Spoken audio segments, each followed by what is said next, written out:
Imagine for a moment an explosion 1,000 times more powerful than the atomic bomb dropped on Hiroshima. An explosion so vast it instantly flattens 80 million trees across a forest the size of a major city. It generates a shockwave that travels around the entire planet and throws so much dust into the high atmosphere that for nights afterward, people a continent away can read a newspaper at midnight by an eerie, silvery glow. Now imagine that at the center of all this devastation there is no crater. This isn't science fiction. This is exactly what happened in the remote heart of Siberia on the morning of June 30th, 1908. Welcome to 10-Minute History. I'm your host, Jake Sullivan, and today we're diving deep into one of the 20th century's greatest and most terrifying scientific mysteries, the Tunguska Event.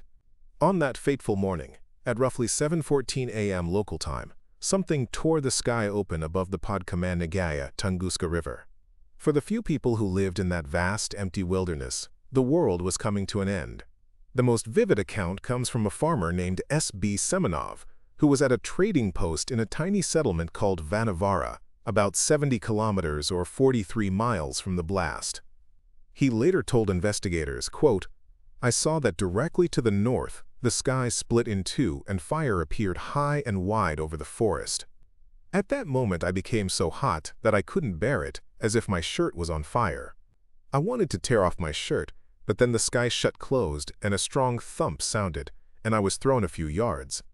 After that such a noise came, as if rocks were falling or cannons were firing.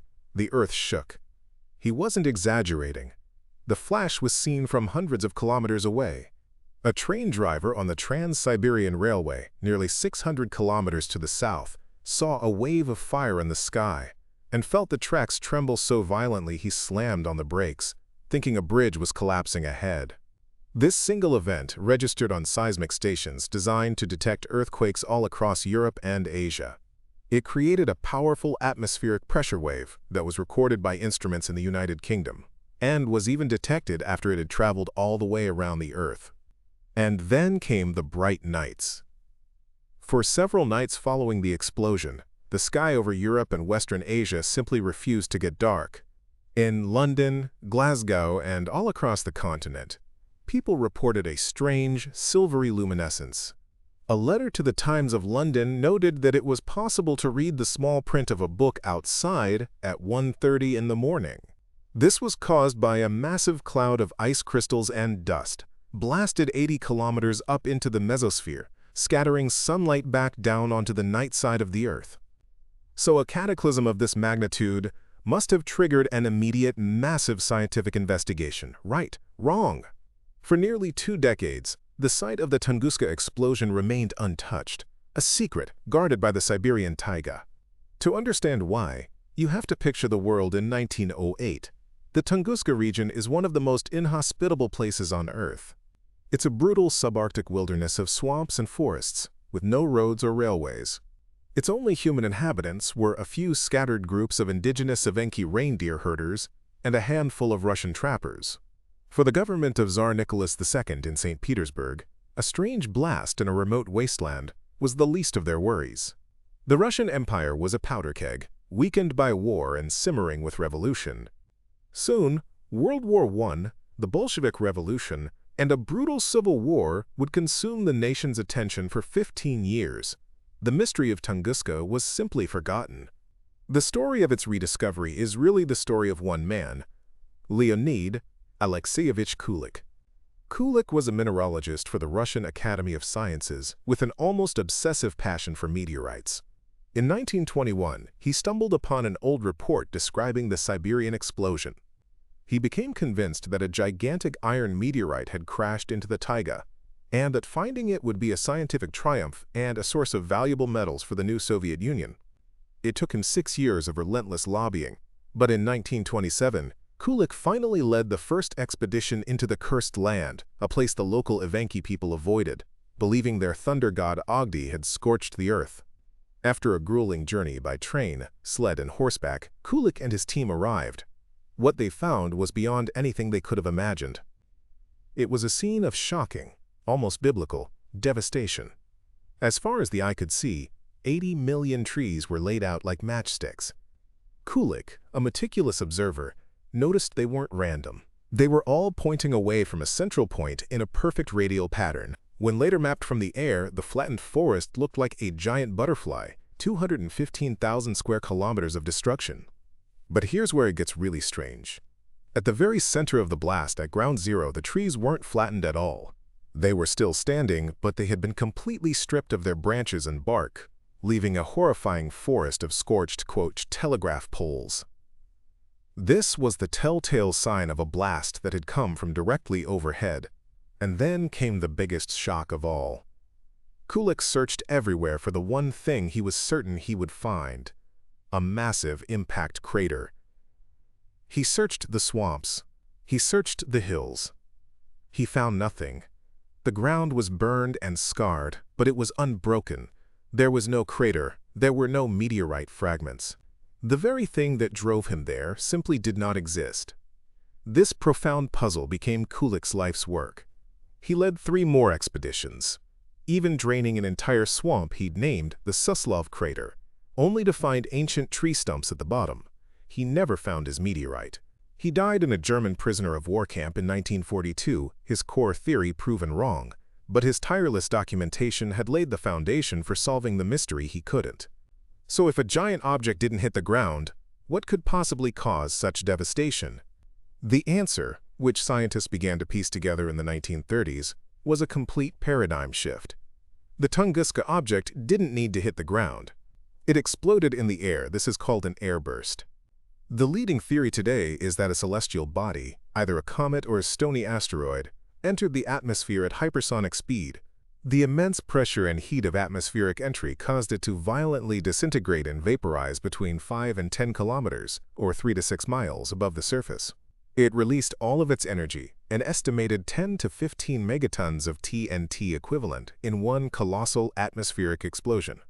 This explains everything: the thermal flash that made Semenov's shirt feel like it was on fire, the massive shockwave that flattened the forest in that perfect butterfly pattern, and the scorched telegraph poles directly underneath the blast. And, most importantly, it explains the missing crater. But this just led to a new debate that continues to this day. Was it a comet or an asteroid? The comet hypothesis was an early favorite.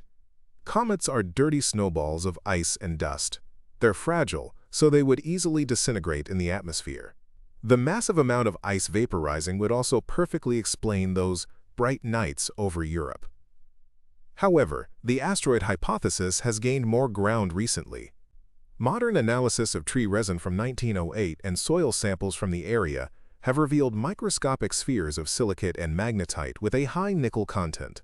This chemical signature points directly to a stony asteroid, not an icy comet. Today, the scientific consensus leans towards a stony asteroid, probably about 50 to 60 meters, or 160 to 200 feet, in diameter. Of course, a mystery this great is a magnet for more exotic theories. Over the years, people have suggested it was a piece of antimatter, a miniature black hole passing through the Earth, or even an accident involving Nikola Tesla's death ray. Unsurprisingly, it also became a staple of UFO lore, with many claiming it was a crashing alien spaceship. While entertaining, there is zero evidence for any of these claims. The Tunguska event isn't just a historical curiosity. It's a chillingly relevant warning. On February 15, 2013, the world witnessed a Tunguska in the dashcam age. A 20-meter-wide asteroid exploded in an airburst over the Russian city of Chelyabinsk. It was about 30 times weaker than Tunguska, but its shockwave still shattered windows across the city, injuring over 1,500 people, mostly from flying glass. The Chelyabinsk meteor was a global wake-up call. It proved, with terrifying high-definition clarity, that the airburst threat is real.